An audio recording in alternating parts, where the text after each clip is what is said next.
Pertama ada pamor melumah, bulat. Kemudian di sini ada pamor sodolanang. Ini secara kesatuan disebut pamor lintang kemukus. Lintang kemukus dipercaya tuahnya menambah kewibawaan, karismatik, dan kepopuleran. Biasanya orang yang malamnya sebelum pemilihan dilakukan ada petunjuk bintang jatuh, banyak jadinya, banyak terpilihnya. Dalam ajaran Jawa memang juga legendaris pusakanya almarhum Pak Harto, itu pusaka andalannya pamornya lintang kemukus. Anda lihat yang bawah ini membentuk pola junjung derajat, sedangkan yang atas bulat ini bendo segodo. Songgo Brojo dipercaya tuahnya juga memberikan kewibawaan, karismatik yang tinggi, rezekian. Dalam memaknai sebuah pusaka ini kita juga harus bisa menerapkan dalam kehidupan kita sehari-hari. Rahayu, salam budaya, salam pecinta pusaka untuk semua saudaraku yang ada di Indonesia ataupun yang ada di luar negeri. Kembali lagi bersama saya Vicky Wijaya. Kali ini saya mau mereview dua pusaka yang baru saya dapat. Ini pusaka yang cukup istimewa, cukup masterpiece ya. Karena kenapa pusaka ini istimewa sudah sering kali saya bahas. Jadi melihat pusaka ini melihat kelangkaan, kedua kondisi besi, kualitas besi, keutuhan besi, kemudian pamor yang terbentuk dalam pusaka ini seperti apa, penataannya, kemudian kelangkaan jenis pamornya. Pamor terbagi beberapa jenis, ada pamor miring, pamor melumah. Yang pasti kalau sudah pamor miring berarti tergolong keris yang cukup sulit dalam pembuatannya. Dan pamor miring itu biasanya pamor-pamor untuk penunjang kewibawaan, karismatik. Jadi tua-tua yang memang menunjang untuk kelas-kelas strata sosial yang tinggi. Kalau pamor melumah itu ya lihat juga motifnya, ada yang bulat, ada yang motif acak, waswuta, ada yang rekan. Ini memiliki makna dan filosofi masing-masing. Yang pertama yang saya dapat hunting kemarin, ini pusaka Dwi Pamor. Anda lihat di sini ada dua pamor dalam satu pusaka ini. Kerisnya tidak terlalu besar, tetapi bukan patrem. Mungkin ini panjang sekitar 33 cm apa 35 ini, 33 sampai 35. Jadi ukuran keris Mojopahit. Dari pamornya kita bisa membaca di sini. Di sini yang pertama ada pamor melumah, bulat. Kemudian di sini ada pamor sodolanang. Ini pamornya pamor miring. Jadi satu pusaka ini ada dua paduan pamor dalam pembuatannya. Yang pertama pamor melumah, yang kedua pamor miring. Jadi sudah ada, bisa kita baca ada dua gambaran doa dan dua filosofi dalam satu pusaka. Kalau kita lihat dapurnya, dapur brojol, keris lurus, dapur leres, lurus, picikannya cuma pijetan, tidak ada tingil, tidak ada tikel alis, tidak ada kembang kacang, sangat sederhana dapurnya, dapur brojol. Tetapi kalau kita lihat pamornya cukup istimewa dan cukup langka untuk dijumpai. Jadi kalau saya baca dari pamor pusaka ini, yang pertama pamor melumahnya ini adalah pamor Jung Isindonyo.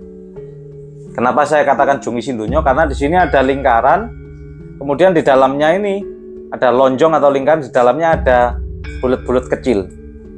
Kalau melati tidak seperti ini ya saudaraku ya. Kalau melati bulatannya lebih besar dan di dalamnya itu enggak ada buntel bulat-bulat seperti waswuta. Ini pamor Jung Isindonyo, tergolong pamor melumah dalam pembuatannya. Sedangkan yang atas ini adalah pamor sodolanang. Ini tergolong pamor miring, nyekrak. Kalau ini melumah itu gambaran pamornya ini patrapnya ke samping. Sedangkan kalau ini miring ke atas. Jadi ada dua tuah dalam satu pusaka ini. Kita tahu filosofi pamor jung isin donya. Kenapa disebut jung isin donya?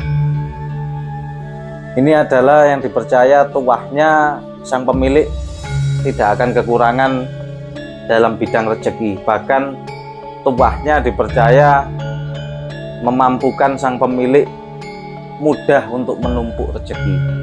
Jadi biasanya memang pamor ini sangat diburu oleh pengusaha, pedagang, pamor jung isin donya ini ya, bulet-bulet. Sedangkan kalau kita lihat pamor sodo lanang atau sodo sakler, garis satu tebal ke atas, ini tuahnya ada beberapa penafsiran. Yang umum dijumpai, yang umum diketahui biasanya tuah keteguhan hati. Jadi ada ajaran Jawa manunggaling kawula Gusti, setiap orang yang sudah bisa manunggal, madep mantep kepada sang pencipta itu akan hajatnya ataupun cita-citanya akan mudah tercapai dan hidupnya lebih tenang. Kalau secara tuah, sodo lanang dipercaya tuahnya menambah kewibawaan, karismatik, dan juga biasanya menjadi pimpinan di suatu wilayah atau wilayah tertentu. Wilayah ini kan macam-macam, ada yang wilayah mulai RT RW, masyarakat yang paling strata paling kecil sampai ke desa, kecamatan, bahkan kabupaten dan provinsi. Jadi tuahnya ada unsur menambah kewibawaan dan karismatik. Tetapi kalau kita lihat di buku pakem yang lain, pamor seperti ini secara kesatuan disebut pamor lintang kemukus. Ada yang di sini bulat, kemudian sodo lanang. Ada yang di sini bulat seperti ini, kemudian sodo lanang, bulat, kemudian sodo lanang. Itu secara kesatuan pamornya biasanya disebut pamor lintang kemukus. Kenapa kok disebut lintang kemukus? Ini menurut versi buku yang lain ya. Lintang kemukus dipercaya tuahnya menambah kewibawaan, karismatik, dan kepopuleran. Jadi bukan unsur rezeki secara satu kesatuan pamor lintang kemukus, tetapi untuk harapan doa agar sang pemilik menjadi terpilih, menjadi wahyu. Kita tahu banyak cerita-cerita orang ketika mencalonkan diri sebagai kepala desa, sebagai camat, ataupun sebagai bupati, biasanya ada topo tirakat untuk mencapai atau meminta suatu petunjuk. Bahkan sampai hari ini ketika malam ada petunjuk bintang jatuh atau kemukus, itu yang disebut orang Jawa biasanya wahyu, keprabon, kedatangan ibaratnya kedatangan wahyu ya. Jadi biasanya orang yang malamnya sebelum pemilihan dilakukan ada petunjuk bintang jatuh, banyak jadinya, banyak terpilihnya. Dalam ajaran Jawa memang bintang lintang kemukus itu artinya bintang jatuh, yang disimbolkan wahyu keprabon, wahyu yang turun. Mohon maaf, bukan wahyu keprabon, wahyu yang turun. Jadi yang didapat. Nah, makanya kalau disebut pamor lintang kemukus, biasanya keris-kerisnya diburu oleh golongan pejabat, pemimpin daerah seperti itu. Karena juga legendaris pusakanya almarhum Pak Harto itu pusaka andalannya pamornya lintang kemukus. Ada di sejarah, Anda boleh googling, di Google juga ada. Andalan pusakanya Pak Soeharto itu adalah keris lintang kemukus. Jadi ini menunjukkan bahwa adanya dua perbedaan pakem ya saudaraku ya. Dengan dua literasi, nanti kita cantumkan pakemnya, literasinya.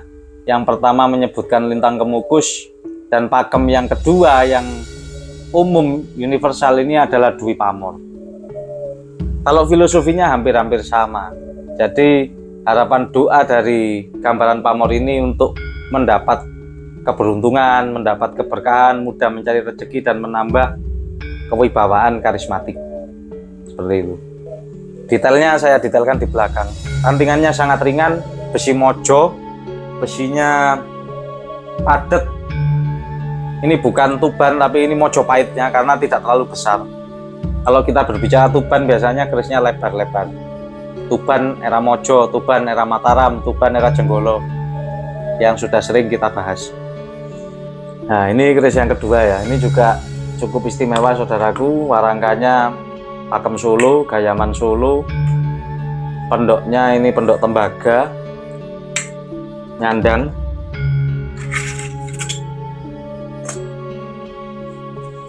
Nah, untuk keris yang ini juga sama, keris dapur lurus, tetapi beda dengan yang tadi saudaraku. Ini dapurnya dapur tilamupe.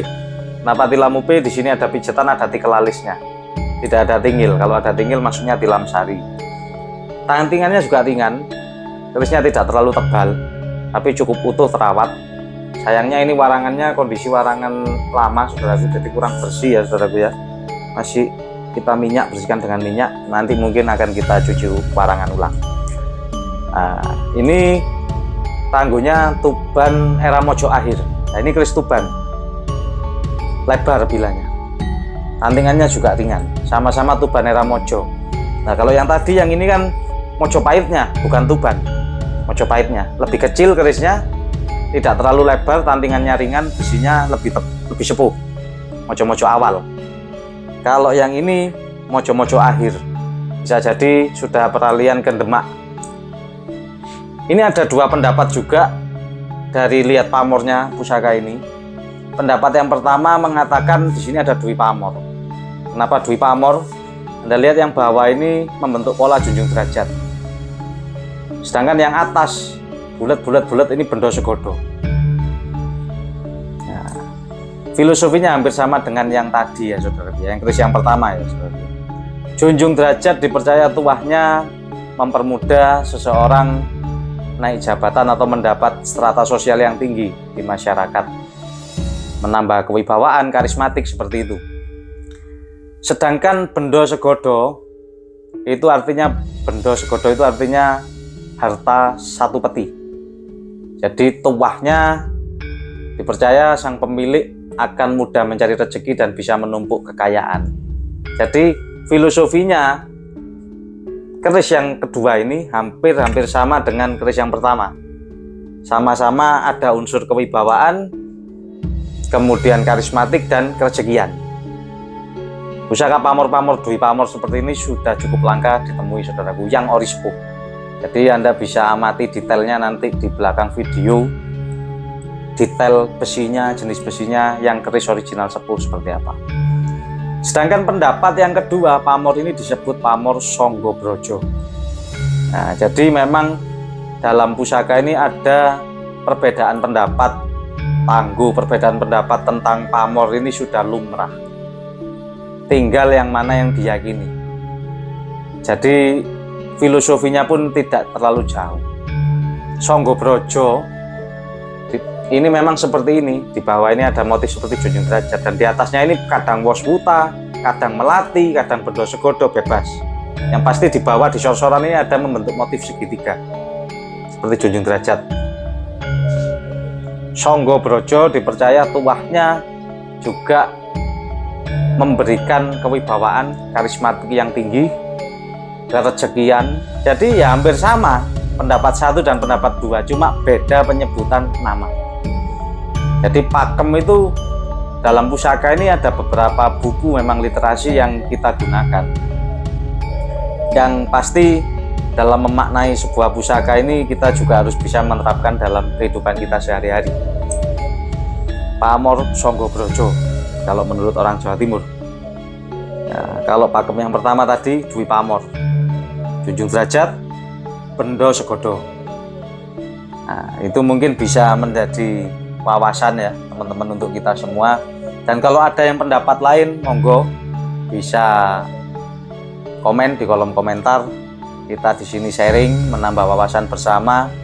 Karena di dunia pusaka ini kita semakin banyak belajar, semakin paham, semakin kita bisa menerapkan filosofi yang ada di pusaka dalam kehidupan kita. Ini cukup bagus, pusakanya masih utuh, tergolong utuh, terawat, atas gerimpis ya, wajar usianya, makan usia. Nah ini bedanya keris tuban era Mojo dengan keris Mojopahitnya. Ini bukan patrem ya saudaraku ya, kalau patrem kan di bawah 25 cm biasanya. Ini ukuran normal, tapi Mojopahit ada yang kecil gini. Kalau Mojopahit awal peralihan dari Singosari malah besar.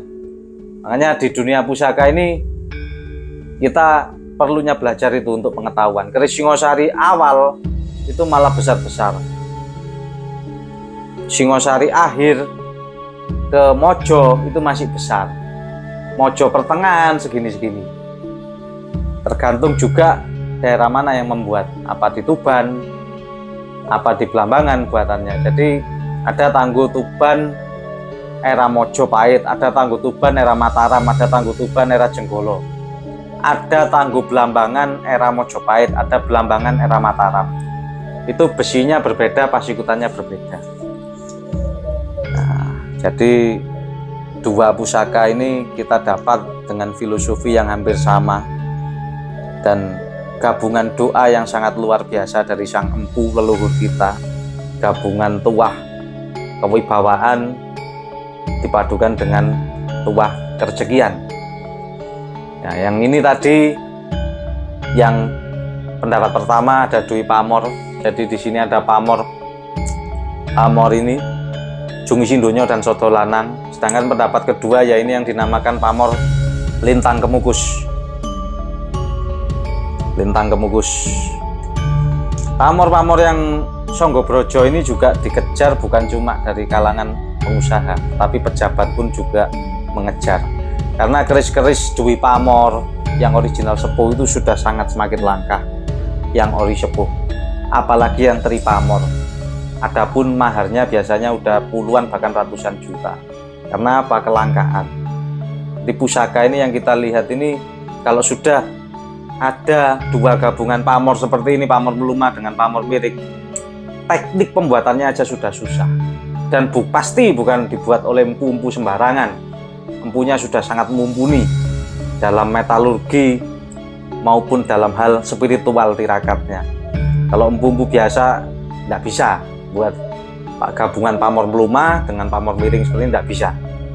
Jadi memang pusaka-pusaka Dwi Pamor, Tri Pamor ini biasanya dibuat oleh empu-empu yang sudah mumpuni, sudah legendaris dalam segi hal spiritual maupun dalam segi garap. Ya mungkin itu yang bisa kita bahas ya saudaraku ya pada kali ini. Semoga bahasan ini bisa menambah wawasan kita untuk semua, bisa menambah manfaat dan lebih mencintai budaya kita sendiri. Untuk kelas-kelas pemula, saya mohon maaf karena belum ada pusaka kelas-kelas pemula. Bisa kontak Japri dulu WA, karena sebagian masih kita cuci, kita rendam kelapa, belum kita warangi. Nah, mungkin sekian dari saya, kurang lebihnya saya mohon maaf. Terima kasih sudah menyimak, semoga bermanfaat. Rahayu, rahayu, salam budaya.